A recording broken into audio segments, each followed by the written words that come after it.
Assalamualaikum warahmatullahi wabarakatuh. Terima kasih kepada saudara yang mengemukakan soalan berkaitan isu semasa yang melibatkan Datuk Saiful Samahah, Mufti Negeri Kedah, dengan Dr. Asri Zainal Abidin. Pada pandangan saya, wallahu a'lam, Saiful Samahah, Datuk Mufti Negeri Kedah, berada pada posisi yang benar atas wacana Ahlussunnah wal Jamaah, berpegang kepada Asy'ariyah dan Maturidiyah, dari sudut akidah dan sudut fiqh berpegang kepada kaul mu'tamad dalam mazhab Syafi'i, dan melazimi akhlak Islam berdasarkan pandangan tasawuf yang muktabar di kalangan ulama sufi.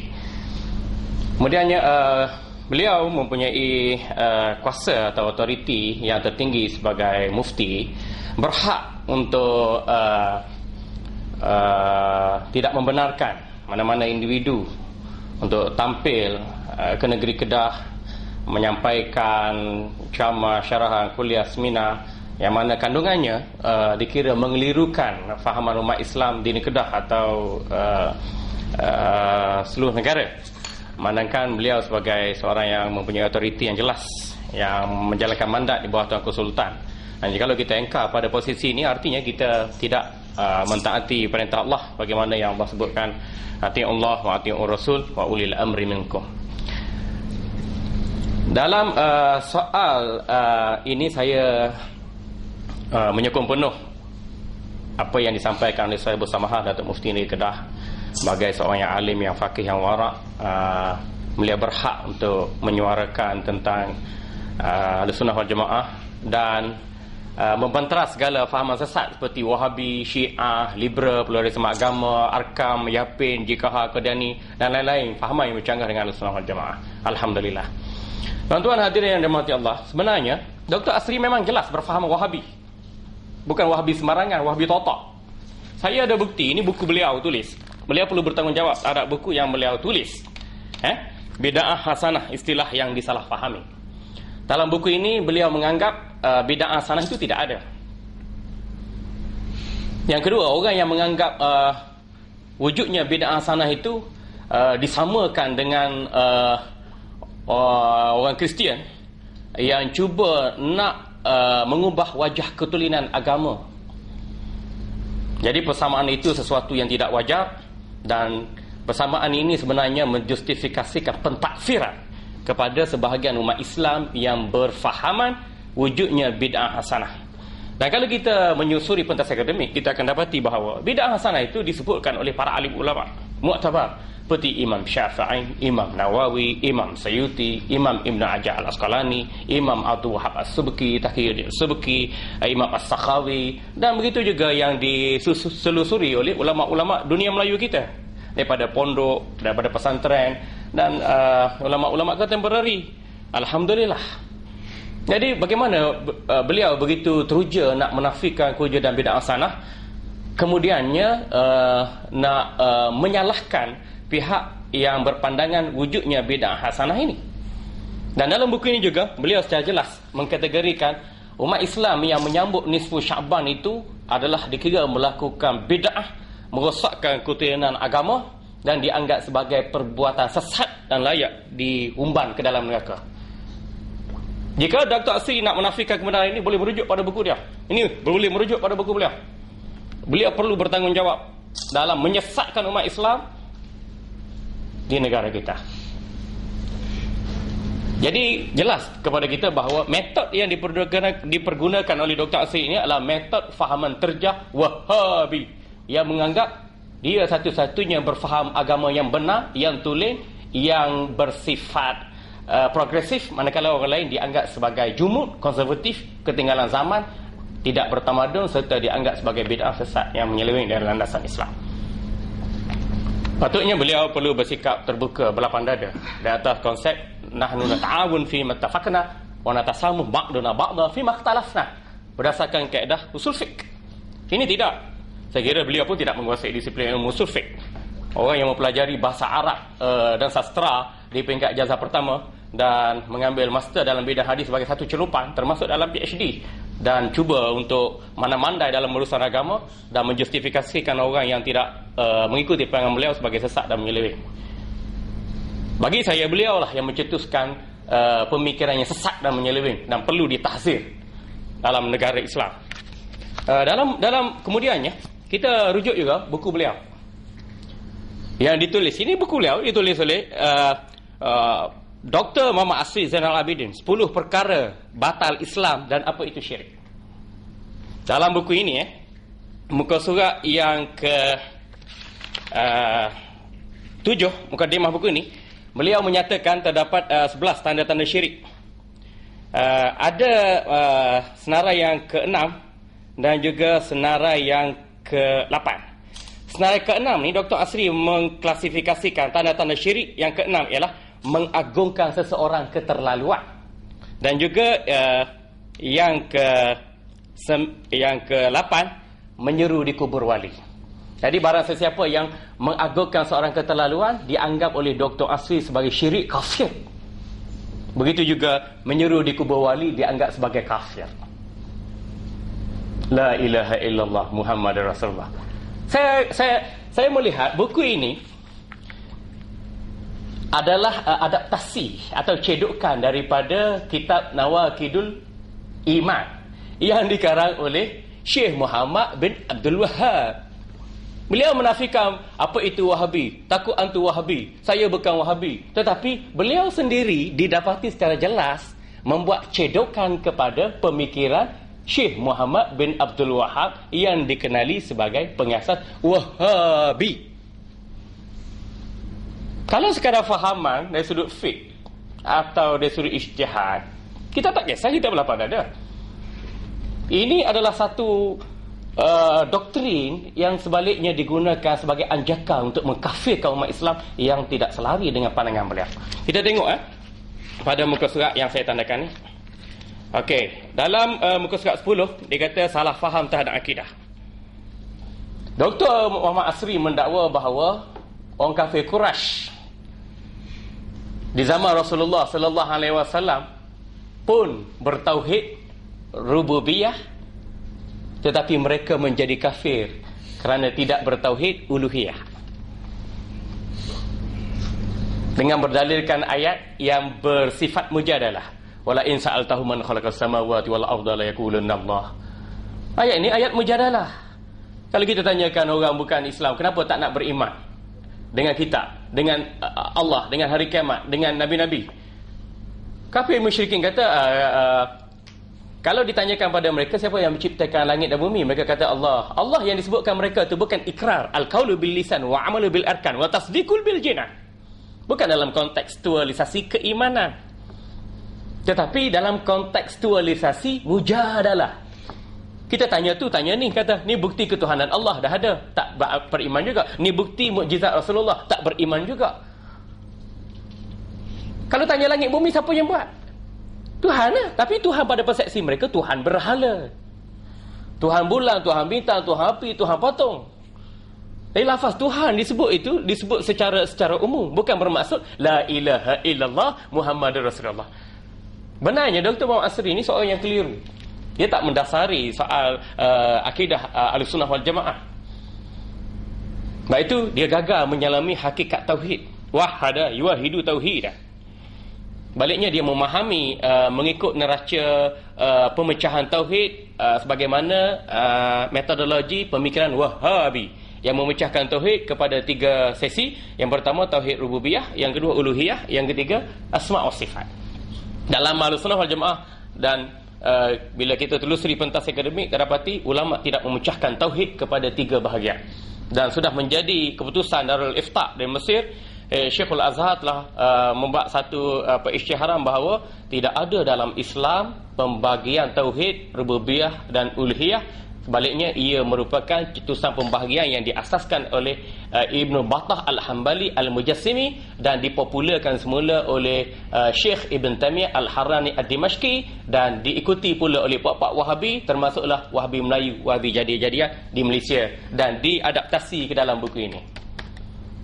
Sama juga dengan ustaz muda tu yang mengaku diri sebagai ulama, Ustaz Fathul Bari, yang mendakwa orang kafir Quraisy pun bertauhid rububiyah, mereka jadi kafir cuma tak bertauhid uluhiyah. Ni tauhid 50%. 50% rububiyah Islam, 50% jadi kafir. Dan ini adalah satu penyelewengan yang sesat lagi menyesatkan. Kerana mengiktiraf orang kafir Quraisy sebagai bertauhid, dan dalam masa yang sama seakan kewujudan Nabi hanya bertindak menyampaikan tauhid uluhiyah semata-mata. Sebenarnya tidak ada beza antara al-ilah wal-rabb, al-rabb wal-ilah. Tidak ada beza, tidak ada pemecahan. Sebab tu kita bila masuk dalam Islam kita mengucap la ilaha illallah Muhammadur Rasulullah. Riwayat Bukhari, Nabi sallallahu alaihi wasallam bersabda, "Umirtu an uqatilan nas hatta yashhadu an la ilaha illallah wa anni Rasulullah wa yuqimus shalah wa yu'tu zakah wa yasumu ramadan wa yahujja ila baitillah liman istata'a ilaihi sabila fa idza fa'alu dzalika harama minni dima'ahum wa amwalahum illa bihaqqil islam wa hisabuhum 'ala Allah." Berdasarkan hadis ini jelas pada kita, baginda memerintahkan umat Islam supaya memerangi orang kafir yang memerangi Islam hingga mereka menyaksikan la ilaha illallah Muhammad Rasulullah. Bila mereka mengerjakan suruhan-suruhan Islam yang 5 itu, maka haram untuk kita menceroboh harta benda, maruah, keturunan mereka kecuali perhitungan mereka dengan Allah. Jadi tak perlu kita nak mengucap 2 kali la ilaha illallah, kemudian nak orang lafaz lagi la rabba illallah ataupun la ilaha rabb. Tak ada, cukup sekali ya, tak ada pemecahan. Jadi orang yang percaya tauhid ni ada pemecahan, sebenarnya mereka gunakan instrumen ini untuk mengkafirkan umat Islam yang melakukan tawassul dengan makam kenabian yang telah wafat dan juga para ulama, para salihin yang telah meninggal dunia. Kita katakan dalam soal begini, ulama tak ia sekata, tetapi jumhur ulama mengatakan ia sesuatu yang harus, kerana bertawassul dengan mereka yang telah meninggal dunia adalah bukan meminta kepada objek berkenaan, tapi memohon kepada makam kemuliaan, termasuk makam kenabian, makam ulama, makam para wali, supaya dengan makam kemuliaan bijah mereka itu, mereka menjadikan satu platform supaya doa dikabulkan oleh Allah. Saya tengok lagi, ini Dr. Asri mendakwa Al-Quran merakamkan hal ini, menceritakan tentang keimanan orang-orang Quraisy terhadap Allah. Dr. Asri sendiri mengakui orang Quraisy beriman kepada Allah. Dalam masa yang sama mereka melakukan syirik. Jadi seolah kata Nabi bawa tauhid uluhiyah je. Sebab tauhid rububiyah dah memang ada pada kafir musyrikin Mekah. Allahu akbar. Okey. Dan memang pun dalam kitab Kaifa Nafhamu Tauhid yang dikarang oleh Syekh Ahmad Bashmir, itu disebutkan tentang Abu Jahal dan Abu Lahab bertauhid rububiyah, tapi mereka menjadi kafir sebab tidak bertauhid uluhiyah. Nampaknya Dr. Asri mengulangi skrip Wahabi yang sama. Justru dakwaannya, saya bukan Wahabi, siapa itu Wahabi, takut antu Wahabi, adalah dakwaan yang bersifat retorik semata-mata, tak berpijak kepada fakta akademik. Jadi saya katakan beliau bukan sekadar Wahabi, bapa Wahabi, kepala hangit Wahabi. Kalau beliau berani untuk menafikan, kami akan dedahkan satu persatu setiap inci penyelewengan beliau. Kita tengok lagi dalam tulisan dia. Okey. Juga dalam kitab yang sama, 10 perkara batal Islam, apa itu syirik. Okey. Dalam bab perantara, perkara yang kedua ialah menjadikan sesuatu sebagai perantara di antara dirinya dengan Allah. Yang ini meminta doa dan syafaat serta berserah diri dan bertawakal kepada perantara tersebut. Orang yang melakukan perkara tersebut menurut sepakat ulama Allah menjadi kafir. Kita memohon sesuatu untuk dijadikan perantara dianggap sebagai kafir. Kalau Dr. Asri kata ijma' ulama menggunakan perantara dalam doa dan syafaat menjadi kafir, bawakan ijma' ulama berkenaan. Bawa ijma' ulama berkenaan. Kalau kita berdoa sesuatu itu, okey, meminta doa dan syafaat, okey, kepada perantara tersebut, jadi kafir, silakan. Kalau syafaat itu maksud bentuk bantuan. Sama juga kalau kita pergi hospital, pergi klinik, tolonglah saya doktor, tolonglah. Nasib baik doktor tolong saya, operation saya, beri bantuan pernafasan pada saya. Kalau tidak, saya mungkin dah mati kot. Apakah bila bercakap itu, seorang itu dikatakan syirik, kafir, sesat, murtad? Itu hanya dari aspek bahasa atau aspek majazi saja. Tolonglah saya, kalau cik tak tolong saya, mati saya. Kalau bos tak tolong saya, naya saya. Kalau doktor tak tolong saya, mati saya. Maknanya Dr. Asri tak reti nak beza antara kalam hakiki dan kalam majazi. Okey, kita tengok lagi. Tengok lagi dalam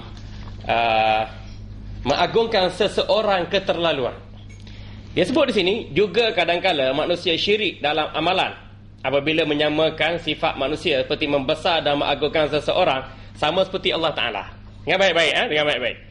Cara dia mengagungkannya bagaikan Allah orang demikian. Cara dia menyembah. Okey, tengok penjelasan dia lagi. Ini kadang-kadang berlaku pada adat istiadat Melayu lama apabila memuja dan memuji para raja. Dan mereka menyatakan raja-raja mereka dengan menyebut apa yang tuanku kehendaki maka semuanya akan berlaku. Perkataan yang sedemikian itu adalah perkataan yang syirik, kerana Allah SWT lah yang maha berkuasa menentukan segala-galanya. Ini dalam adat istiadat menyembah raja. Bagi Dr. Asri kata, kalau raja tanya kita, kita kata apa yang tuanku kehendaki maka semuanya akan berlaku. Maka menurut Dr. Asri kata perkataan itu syirik, jadi kafir, murtad orang tu. Kita kata itu merupakan harapan seorang raja yang memerintahkan rakyatnya ataupun orang suruhannya untuk melakukan satu perkara. Jadi orang suruhan raja berkenaan beri jaminan pada tuanku, insya-Allah tuanku, apa yang tuanku kehendaki pasti berlaku ataupun akan berlaku ataupun akan dilakukan, akan dibuat. Ini soal teknikal bahasa, bukan tu nak dihukum syirik sekaligus. Lepas tu doktrin Dr. Asri ni doktrin yang sesat lagi menyesatkan. Kemudiannya beliau menggunakan larah bahasa. Kemudian beliau menggunakan larah bahasa. Bahasa istana tu kita dapati bukan bahasa untuk mempersekutukan Allah. Macam kita kata ampun tuanku, bukan kita minta ampun ke raja tu untuk dosa maksiat kita. Semua orang faham dah dari sudut bahasa, dari sudut apa nama ni maksud yang diutarakan tu. Semua orang tahu, semua orang faham. Tapi beliau cuba menggunakan macam kita kata dulia maha mulia. Bukan maksud menyamakan si raja yang memerintah dengan maha mulianya Allah, bukan. Ni orang tak erti bahasa nak cakap bahasa, tak erti agama nak cakap agama. Maka jadilah sesat dan menyesatkan. Okey, kita tengok pula tengok Dr. Asri tulis pada perkara yang 8, menyeru di kubur wali. Dia menyeru kepada yang selain daripada Allah, seperti apa yang dilakukan setengah orang yang pergi ke kubur wali menyeru, wahai Syekh Abdul Qadir Jalani, selamatkanlah aku, atau wahai Wali Songo, selamatkanlah aku. Okey, dia kata ini semua sama seperti Quraisy yang menganggap berhala lah penghubung antara mereka dengan Allah. Sebenarnya kita pergi ke kubur para anbiya alaihissalatu wassalam, para wali, para ulama untuk kita ziarah bagi mengingatkan kita alam kematian, alam ruh, alam pertanggungjawaban kita dengan Allah. Dan baginda sallallahu alaihi wasallam pun suruh kita menziarahi kubur.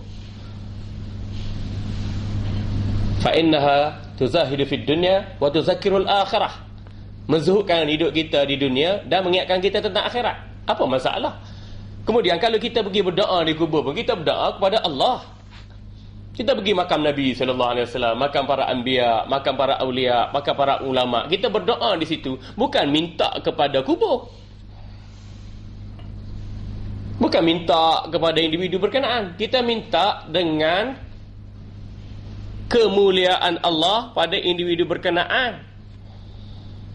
Sekian, diampunkan dosanya, dirahmatinya, dibukakan pintu hati kita sebagaimana sepertinya, seperti ulama, seperti para wali, seperti para nabi. Apa masalah? Kalau kita kata, wahai Syekh Abdul Qadir Jalani, bantulah aku. Sama juga kita menyeru masa hidup. Sama juga kita menyeru masa hidup. Dan Allah SWT berfirman, wala tahsabanna allazina yuqatilu fi sabilillahi amwata bal ahya'un 'inda rabbihim yurzaqun. Jangan kamu sangka orang mati di jalan Allah, mati syahid itu mati kering gitu ya. Tapi mereka hidup di sisi Allah dan mereka menerima rezeki daripada Allah. Bagaimana cara mereka menerima rezeki daripada Allah? Itu antara alam gaib yang tak dapat dinilai dengan panca indera yang biasa. Dan berdasarkan kepada maqam, yakni kedudukan mereka memperjuangkan agama Allah, kedudukan mereka yang mulia itu, maka kita dengan kedudukan ulama, para wali yang mulia itu, kita minta Allah memperkenankan hajat kita sebagai satu perantara. Tak ada pun ulama kata syirik. Kalau ulama pun ada khilaf saja. Dan ada ulama Wahabi yang saja yang mengatakan syirik. Jadi Asri menggunakan laras perbahasan Wahabi untuk mensyirikkan dan mengkafirkan umat Islam dalam perkara-perkara sebenarnya berasaskan kepada khilafiyah.